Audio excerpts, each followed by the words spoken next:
98.4. All right, so I'm good to go. Bus operator Terrence Lane showing us his new morning routine. Every morning when I leave my house, I feel some measure of fear, some trepidation, because I don't know if this is the day that I myself may go out and be infected. But I guess my courage is greater than my fear. The risk is real.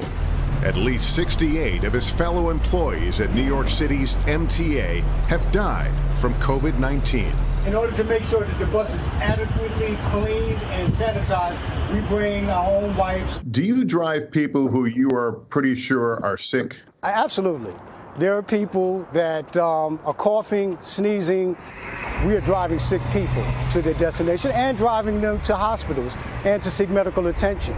Terrence showed us new changes on all buses. People will now be boarding through the rear door. He's driven during some frightening times. 9/11, Superstorm Sandy, and now this pandemic that's hit close to home. His dad passed away from coronavirus last month. There's nothing comparable that I've worked through in the past that compares to this. This is incomprehensible. His duty to continue to serve, even through some of the city's darkest days. What you're doing is vitally important. Do you see this as a special mission that you're on now? It absolutely is a special mission. In fact, in my almost 21 years of service, I've never felt so important, and the job has never been quite as fulfilling, to be honest. I get up sort of inspired every morning, knowing that I'm coming and making a contribution to keeping our city running.